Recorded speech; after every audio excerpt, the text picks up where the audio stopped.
Assalamualaikum warahmatullahi wabarakatuh. Sebelumnya izin memperkenalkan diri, nama saya Rama Wahyu Haji Pratama, NPM 211506166.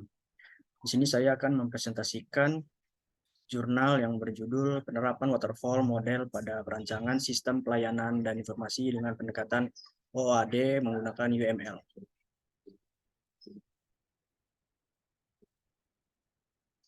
Berikut adalah alur presentasi pada kali ini.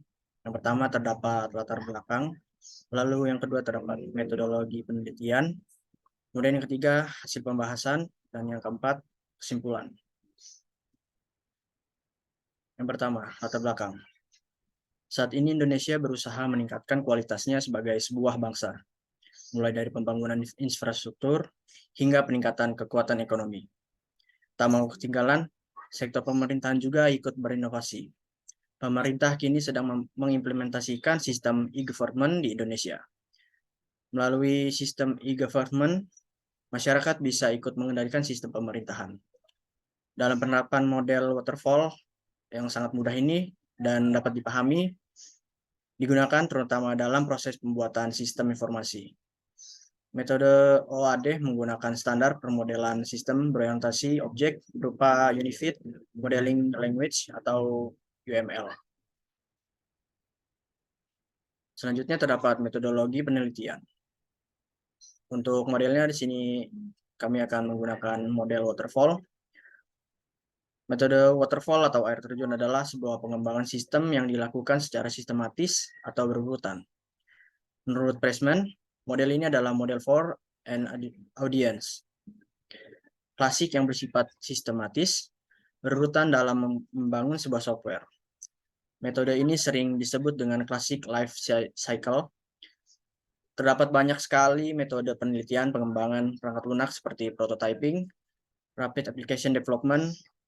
Namun metode ini sangat banyak digunakan dalam penelitian ilmu komputer, sistem informasi, teknik informatika, dan lain-lain. Untuk metode penelitiannya, di sini kami menggunakan yang pertama, komunikasi kelompok tani, kemudian admin kelompok, lalu ada admin bidang, admin wali kota, dan pembeli.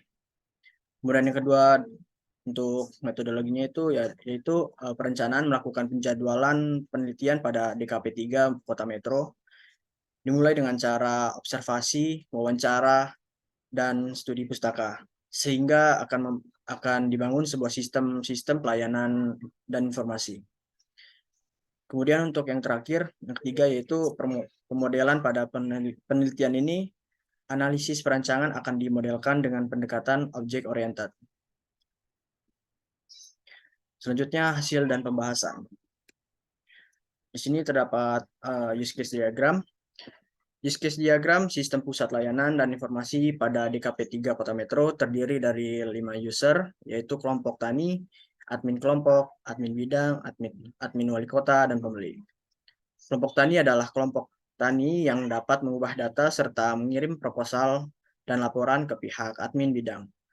Bagian admin kelompok adalah melihat data, produk, dan menambahkan stok produk pada marketplace.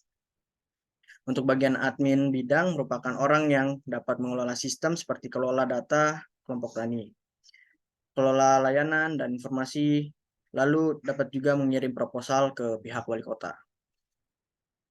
Admin wali kota merupakan orang yang dapat mengolah sistem seperti meng-ACC atau tidak meng-ACC pada pengajuan proposal dari bidang pertanian. Sedangkan untuk pembeli merupakan orang yang dapat melakukan order barang, transaksi, dan memberikan keluhan ataupun saran. Selanjutnya terdapat activity diagram. Untuk activity diagram di sini menggambarkan berbagai alur aktivitas dalam sistem yang sedang dirancang. Bagaimana masing-masing alur berawal, lalu activity yang mungkin akan terjadi, dan bagaimana mereka berakhir. Selanjutnya di sini terdapat sequence diagram. Sequence diagram di sini menjelaskan secara detail urutan proses yang dilakukan dalam sistem untuk mencapai tujuan dari use case. Interaksi yang terjadi antar objek, interaksi apa saja yang terlibat, urutan antar operasi dan informasi yang diperlukan oleh masing-masing operasi.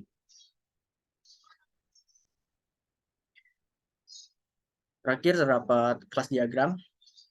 Kelas diagram atau diagram kelas menggambarkan struktur sistem dari segi pendefinisian kelas-kelas yang akan dibuat untuk membangun sistem. Oke, terakhir terdapat kesimpulan.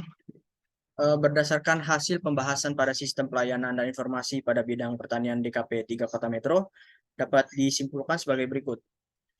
Kelemahan pada sistem sebelumnya dalam proses pengajuan proposal dan pengiriman laporan, kelompok tani masih harus mengirim dalam bentuk hard copy atau cetak. Lalu pada sistem pelayanan dan informasi yang akan dibangun, akan memberikan pelayanan kepada pembeli, kelompok tani, admin kelompok, admin bidang, dan wali kota. Sehingga pengiriman proposal dan laporan bantuan dapat dilakukan secara online. Serta hasil pertanian dapat dikembangkan melalui marketplace, sedangkan admin bidang langsung mengecek proposal dan laporan bantuan dari kelompok tani, dan wali kota hanya memvalidasi ACC atau tidaknya proposal bantuan. Baik, terima kasih. Sekian presentasi dari saya. Mohon maaf apabila terdapat kekurangan. Saya akhiri. Wassalamualaikum warahmatullahi wabarakatuh.